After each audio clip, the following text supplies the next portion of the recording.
আসসালামু আলাইকুম ভিউয়ার্স। তো আমি এখন আছি যার সামনে ভিডিও নিয়ে আসলাম।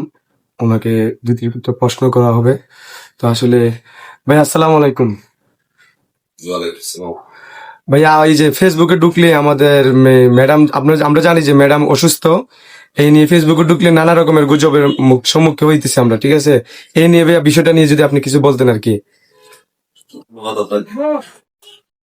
বাংলাদেশ জাতীয়তাবাদী দল বিএনপি তিনবারের সাবেক প্রধানমন্ত্রী তিনবার অসুস্থ। ফেসবুক আপনারা যেগুলো হয়তো ফেসবুক বা বিভিন্ন গণমাধ্যমে যেগুলো শুনতেছেন ম্যাডাম অসুস্থ, তো এছাড়া অন্য কিছু না। উনি এখনো আলহামদুলিল্লাহ বেঁচে আছেন, ভালো আছেন। আপনার গুজবে কাম দিবেন না। জনাব আপনার জনাব তারেক রহমান প্রতিনিয়ত ওনার শরীরে শারীরিক খোঁজ খবর নিচ্ছে, পাশাপাশি আমাদের সিনিয়র নেতৃবৃন্দ ওনারা খোঁজ খবর নিচ্ছে। যদি এমন কিছু হতো ইনশাল্লাহ আমরা সবাই জানতাম। আচ্ছা ভাইয়া, ধন্যবাদ আপনি প্রশ্নের উত্তর দেওয়ার জন্য। আচ্ছা, এই যে তারেক রহমান বাংলাদেশে আসেনি, আপনি কি কিছু বলবেন?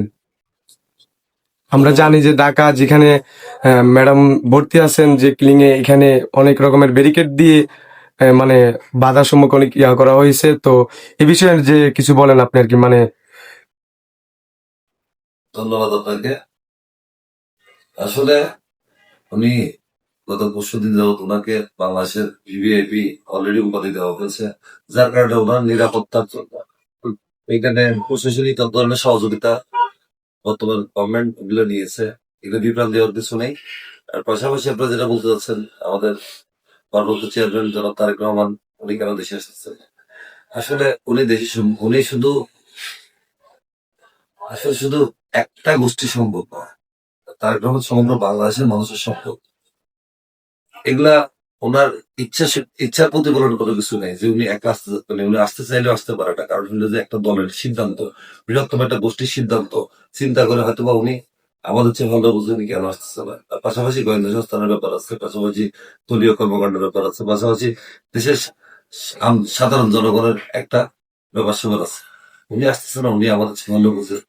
উনি এই দলের ভারপ্রাপ্ত চেয়ারম্যান, উনি আমাদের চেয়ে ভালো বুঝতেছে কেন আসতেছে না। ধন্যবাদ ভাই আপনাকে প্রশ্নগুলোর উত্তর দেওয়ার জন্য। ধন্যবাদ। আমি শুধু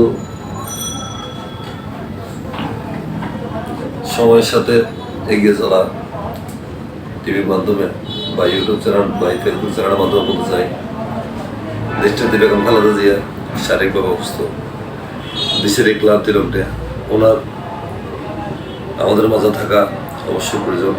আল্লাহ তাআলা যাতে আমাদের মাঝে ওনাকে আরো দীর্ঘজীবী করে, ওনার ন্যায় হায়াত দান করে। পাশাপাশি সমগ্র বাংলাদেশের মানুষের কাছে বলবো, উনি জাতির ঐক্যের প্রতীক। দেশটাতে বেগম খালেদা জিয়া সাবেক তিনবারের প্রধানমন্ত্রী অসুস্থ, উনি জাতীয় ঐক্যের প্রতীক। ওনার জন্য দেশবাসীর কাছে দোয়া চাইব, পাশাপাশি আমাদের দলীয় নেতা কর্মী যারা আছেন তাদের কাছে দোয়া চাইব, উনি যাতে সুস্থ হয়ে আমাদের মাঝে ফিরে আসতে পারেন। এই বলে সবার কাছে দোয়া ছাড়া আর কিছু চাওয়ার নেই। উনি এবার হাসপাতালের মধ্যে আছেন। আমরা দেখেছি অনেক নেতা কর্মী এখানে গিয়েছে, সবাইকে বলেছে দোয়ার কথা।